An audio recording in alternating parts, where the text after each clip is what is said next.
அவர் குறிப்பிடுறது என்னன்னா, பாரதியினுடைய கொள்கை வாரிசுனா அப்படின்னு சொல்றாரு. ஸோ பாரதிய தமிழ் தேசியத்தோட நம்ம வந்து தொடர்புபடுத்தி பார்க்கணுமா? பாரதியோட கொள்கை என்ன அது சொன்னாரா? பாரதியின் கொள்கை வாரிசுன்றாரு, அப்படி சொல்லியிருக்காரு இல்லையா? அப்படி வார்த்தை சொல்லியிருக்காரா? இப்போ பாரதியோட கொள்கை என்ன சொன்னாரா? அது தெரியாது. பாரதியோட காலகட்டம் என்ன, பாரதி எந்த அரசியலை முன் வச்சார், பாரதி என்ன கோட்பாடை நம்பினார், எந்த அரசியல் வழிமுறையை கையில் எடுத்துக்கொண்டார். ஏன்னா பாரதியோட காலகட்டத்தில் பல்வேறு வழிமுறைகள் அரசியல் வழிமுறைகள் தோன்றிய காலகட்டம், சமூக இயக்கங்கள் தோன்றிய காலகட்டம்.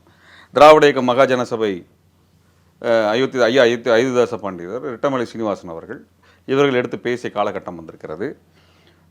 நீதி கட்சி உருவான காலகட்டம் வந்திருக்கிறது. உங்களுக்கு தேசிய இயக்கங்கள், சுதேசிய இயக்கங்கள் உருவான காலகட்டம் வந்திருக்குது. இப்படிப்பட்ட காலகட்டத்தில் அவர் வர்றாரு. அவர் என்ன கொள்கை எடுத்து பேசினார், எதையாவது பேசினாரான்னா அப்படி எதுவுமே பேசல. அப்போ பாரதியோட கொள்கை என்ன? அவர் வந்து பாரத தேசத்தை பற்றி பேசுகிறார், தமிழ் தேசியத்தை பற்றி அவர் பேசல.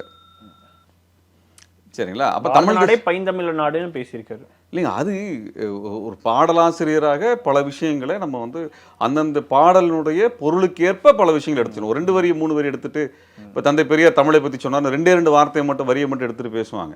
நம்ம அதே மாதிரி சீமானோட 2 வார்த்தை எடுத்து பேசுனா எனக்கு முழு பேச்சை கேட்டியா அப்படின்னாங்க. நீ என்ன வழிமுறை வச்சிருக்கோ அந்த வழிமுறை தான் உனக்கு பதில் சொல்ல முடியும். உனக்கு என்ன அறிவு இருக்கோ அந்த அறிவுக்கு தான் நான் பதில் சொல்ல முடியும். ஒரு ஒரு தர்க்கத்தை முன்வைக்கிறார். பாரதியினுடைய கொள்கைனா பாரதியோட கொள்கை என்னன்னு பேச சொல்லணும். அதில் அது எப்படி தமிழ் தேசியத்துக்கு பொருந்ததுன்னு அவர் வந்து பேசணும்.